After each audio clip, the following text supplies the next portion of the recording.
Dan salah satunya adalah harus diambil darah dari selangkangan, bayangin dong. Jadi masukin jarum ke selangkangan. Jadi dia harus diambil dari arteri ya.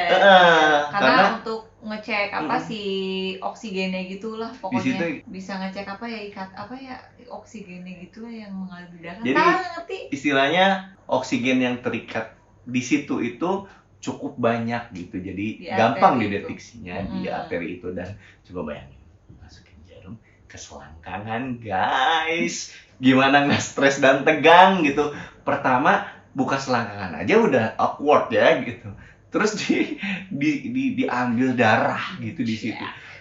Ya udahlah ya, pasrah ya untuk a better life gitu ya, udahlah gitu.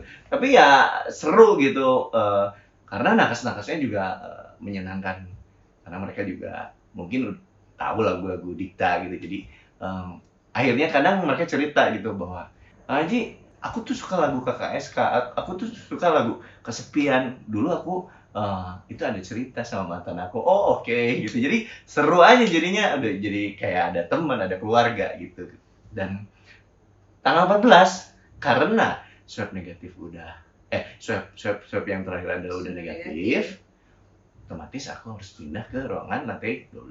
Nah, dari situ karena pneumotoraksnya tidak bisa dibiarkan, karena ketika jadi pneumotoraks itu yang tadi udah dijelasin. Nah, ketika paru-parunya ada dua, kanan kiri, setengah dari paru-paru yang kanan bagian dalam itu tidak berfungsi, jadi agak mengkerut, jadi nggak bisa kembang kempis. Nggak bisa kembang kempis kayak paru-paru normal, jadi dia kempes saja.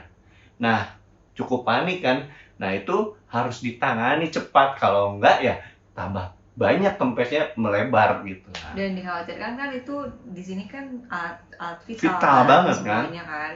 Ada paru, ada jantung, ada liver. Takutnya dia menyebar nanti neken ke yang lain gitu. Selain itu juga ketika kemampuan paru-parunya menurun kan, otomatis suplai oksigen kurang ke seluruh tubuh. Nah, itu bisa jadi gagal organ dalam gitu, gagal ginjal, gagal jantung, bahkan bisa gagal otak gitu. Kalau udah gagal otak, koma bisa selesai. Nah, karena harus cepat ditangani ya, dan penanganannya harus dengan operasi. Karena untuk mengeluarkan udara yang tidak pada tempatnya. Operasinya adalah operasi WSD, memasukkan selang ke paru-paru lewat tulang rusuk.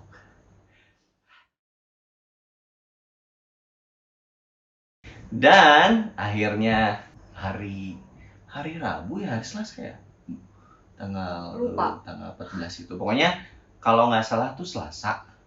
Nah, Selasa akhirnya pindah kamar tuh ya. Terus penanganan operasinya itu kan nunggu tuh.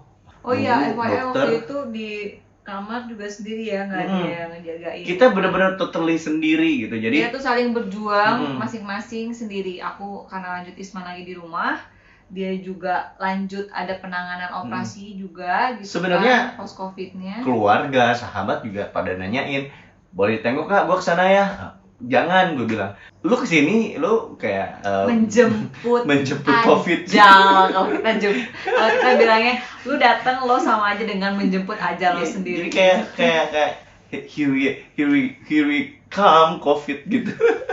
Jadi akhirnya kita tidak memperbolehkan siapapun jenguk, termasuk aku pun mau nungguin juga nggak dibolehin gitu. Aku nggak mau gitu karena posisinya adalah beresiko gitu, kayak masuk rumah sakit gitu yang ya. Justru kita harus meminimalisir ya ke tempat-tempat yang kayak gitu gitu kan.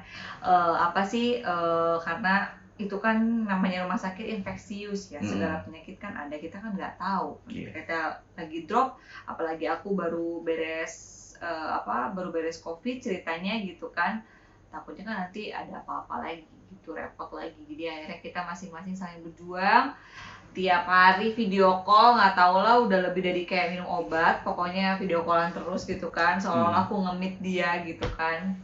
Ya udah, terus hari Rabu jam 1.45 aku mulai tuh masuk ke ruang operasi. Nah, di ruang operasi juga ini agak-agak lucu ya, maksudnya ruang operasi kan menegangkan kan. Nah, pada saat masuk ruang operasi aku juga tegang, ini gimana ya, ini nanti gimana ya, aku aku nggak diceritain tuh operasinya apa dan sebagainya.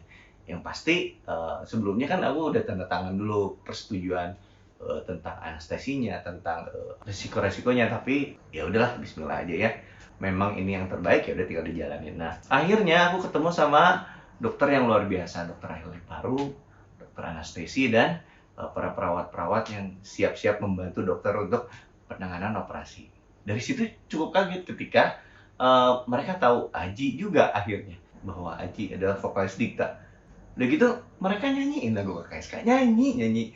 Salah satu nakes, aduh lupa namanya, Leli, Lina tuh dan sebagainya, lupa lah. Pokoknya dia nyanyiin lagu KKSK. Akhirnya kan happy dong di suasana di ruang operasi. Jadi akhirnya mulai di anestesi, mulai dirobek tuh, aku didistract sama dokter anestesinya, diajak ngobrol gitu. Ya nanyain aktivitasnya sekarang gimana dan sebagainya. Aku sampai nyeritain, Dikta lagi ngeluarin single baru loh, I Miss You. Kau tuliskan kata-kata I miss you. Dan itu ceritanya tentang kerinduan para petugas COVID-19, mulai dari nakes, dokter, dan sukarelawan gitu, untuk ketemu sama orang-orang yang dicintai gitu, keluarga, anak-anak, orang tua dan sebagainya. Bahwa mereka tuh benar-benar kangen gitu. Sepanjang penanganan COVID mereka belum sempat untuk ketemu orang-orang yang dicintai ya. Sampai mereka wah excited kan ngedengar hal itu. Nah, aku bilang video klipnya juga pakai APD loh. Aku pakai APD itu dokter anestesi sempat nanya juga. Itu dibuat pada saat Aji udah kena COVID apa belum? Belum, justru sebelum itu gitu. Nah, ya udah akhirnya si dokter anestesinya juga sempat nanyain juga. Terus lagu yang lainnya apa? Ada lagu soundtracknya Samudra Cinta SCTV. Oh, Samudra Cinta suka nonton tuh. Lagunya yang kayak gimana sih, kan ada beberapa tuh. Akhirnya aku nyanyiin dong, meskipun dengan nafas yang sesak ala kadarnya. Akhirnya aku nyanyiin Tersiksa Rindu. Apakah kau di sana merindukanku, kayak gitu. Jadi dengan kondisi sesak, nafasnya pendek, aku nyanyiin juga dan mereka, oh itu lagunya, oh happy. Jadi aku nggak kerasa kalau aku lagi dibolongin tulang rusuknya dibolongin, dimasukin selang segede gini lah, dimasukin, diuwak-uwak, karena dokter bilang ini tulang rusuk Aji agak-agak dempetan. Fisiologinya itu si tulang rusuk, antar tulang rusuknya itu tidak begitu besar, jadi karena selangnya cukup sedang, jadi untuk masuk tuh agak-agak susah. Bayangin, selang masuk ke ribs tulang rusuk, diuak-uak. Memang nggak kerasa sakit, tapi kekaknya itu kerasa guys. Jadi buat lu semua jangan pernah kena COVID. Karena kita nggak tahu ya nanti itu akan seperti apa gitu. Apa sih COVID itu nyerang tubuh kitanya? Karena subjektif, tergantung tubuh kita gitu. Ada cerita gini juga Bu, ketika kita di lantai 8 ada 2 orang masuk. Yang satu bapaknya kurang lebih umur 60-an, itu dia punya komorbid, tapi mungkin si COVID-nya belum begitu banyak nyerang kali ya. Jadi akhirnya dalam proses penyembuhannya si bapak itu pulih. Nah, dia masuk dengan anaknya yang umur 33 tahun. Dan ternyata selama penanganan, anaknya itu punya autoimun. Baru ketahuan bahwa si sel darah putihnya, imunnya dia itu nyerang tidak hanya si virus COVID-nya, tapi nyerang ke sel-sel yang lain yang sehat itu, yang tidak harus diserang, malah dia serang. Akhirnya ternyata anaknya wafat, bapaknya malah pulih, pulang ke rumah. Tapi ya itulah, si COVID ini karena masih baru, jadi subjektif banget ke tiap orang gitu. Kayak mungkin ada, kita tahu juga kalau kayak Dewi Persik tiba-tiba ada ruam-ruam gitu di kulit gitu. Jadi ya kita nggak tahu apa yang akan terjadi pada tubuh kita ketika kita kena COVID. Nah, pada saat itu Aji memang imunnya lagi drop banget tuh, lagi capek banget gitu. Jadi kena COVID cukup berat gitu, sampai kena bronchopneumonia dan kena pneumotoraks. Nah, setelah beres operasi, sambil nunggu nunggu perawat lain untuk pindah ke ruangan yang kamar yang sebelumnya di lantai 12. Masih cerita-cerita tentang aku juga senang lagu kesepian, aku juga dengan perawatnya, aku juga senang lagu ternyata mungkin ku melepasmu gitu. Jadi ya thanks God, alhamdulillah banget aku kayak nggak asing gitu. Jadi kayak banyak sahabat nih yang nemenin gitu, banyak fans yang benar-benar nemenin di masa-masa aku sulit, dan itu hal yang nggak akan pernah aku lupain seumur hidup. Jadi terima kasih banget buat para nakes dan dokter yang support banget, yang luar biasa lah.